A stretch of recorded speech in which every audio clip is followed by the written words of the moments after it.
APPSC जो फ़ियास्को है ना, इसका एक्चुअली मेरा पर्सनल लेवल में मेरा ताल्लुक, मेरा संबंध बहुत काफ़ी लंबा समय से है। बिकॉज ये जो प्रेजेंट फ़ियास्को से पहले भी 2017 बोलो, 2021 बोलो, जो जितना एपीपीएससी का जो एग्ज़ाम्स है, कहीं ना कहीं हमेशा कुछ ना कुछ घोटाला या फिर कुछ ना कुछ उसमें डिमेरिट्स वगैरह था, कुछ प्रॉब्लम्स था रिक्रूटमेंट में। तो उन सभी इशूज़ में I was always part of that. And इस मुद्दा में भी जब से पादंग सर वो इसको I think it was August 2022 27 का उसमें एफआईआर डाला था। Then actually I came from Delhi, I was staying in Delhi. Delhi से मैं यूपीएससी का प्रीलिम्स एग्ज़ाम देने के लिए आया था यहाँ में।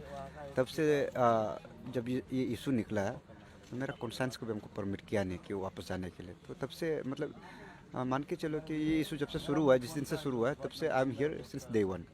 एपीपीएससी और मेरा संबंध जो है फ़ियास्कोस लोग को लेके, वो बहुत वी गो वे बैक।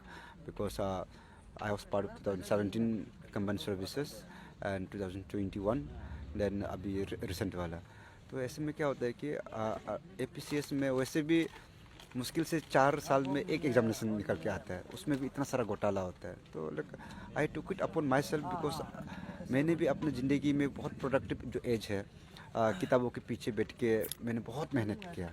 आई तो इसीलिए मैं आज के डेट में भी I am supremely confident about my preparation. But then I have been repeatedly victimized by the decaying system, the corruptions that is going on in the APPSC. So like आज जैसे कि मेरे प्रिपरेशन को मुझे 8 या 9 years हो रहा है अभी। I have entered into 9th years today, जब से एग्जामिनेशन का तैयारी कर रहा है। तो मैंने देखा कि हर बार जो है कुछ ना कुछ प्रॉब्लम्स के कारण से 1-2 मार्क्स से कुछ ना कुछ से हमेशा छूट जाता है, कभी कुछ प्रॉब्लम्स के कारण से। तो उस समय ये नहीं पता था कि पेपर लीकेज इतना मैसिव स्केल में हो रहा है बोल के। थोड़ा बहुत आइडिया था कि थोड़ा बहुत कॉम्प्रोमाइज होता था बोल के, लेकिन इस स्केल में हर एक एग्ज़ाम में हो रहा है बोल के इसका अंदाज़ा नहीं था। तो आज का डेट में स्पेशली ये फील करता है कि all those years that I have put in, the sacrifices that I have made, what was all those for? ये सब चीज़ आज देख के, पीछे मुड़ के देखने से कभी लगता है ये मजाक था मेरे साथ में।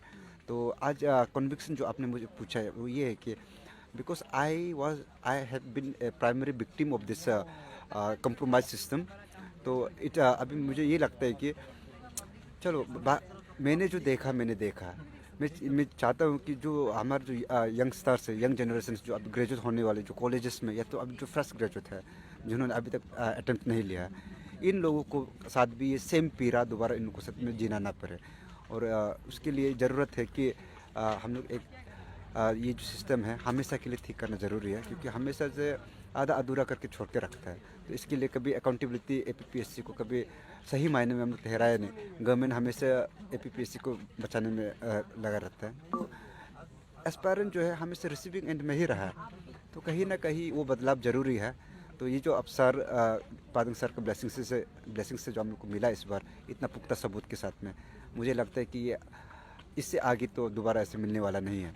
तो why not try and resolve the issue and bring out the best reformation this time, so that it not just benefits the present generations, including myself, but also to all those future aspirants who are at different stages of their life. Maybe some are in the schools, in the colleges, or those who are just waiting to, like APPSC को दोबारा से निकालने की जो रुक रहा है.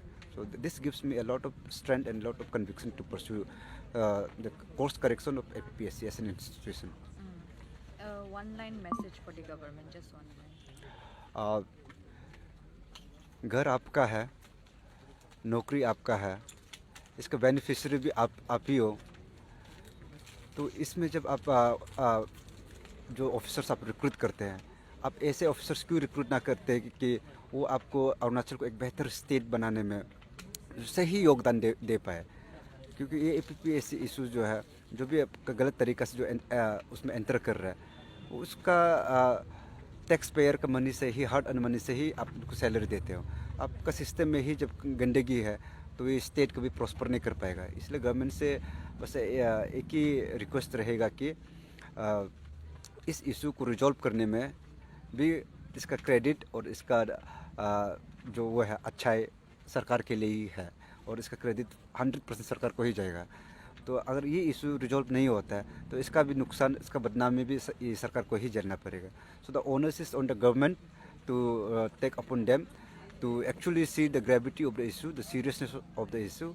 और जब इशू एक अरुणाचल को एक बेहतर स्टेट बनाने में एक सहयोग कर रहा है, एक सही दिशा में ले जाने का एक प्रयास है, तो एक पीपल ओरिएंटेड गवर्नमेंट जो है उसको सही में रिजॉल्व करने की कोशिश करना चाहिए। क्योंकि सरकारें जो होता है ना, सरकारें जनता के लिए होता है, जनता सरकारें के लिए नहीं होता है। That's it.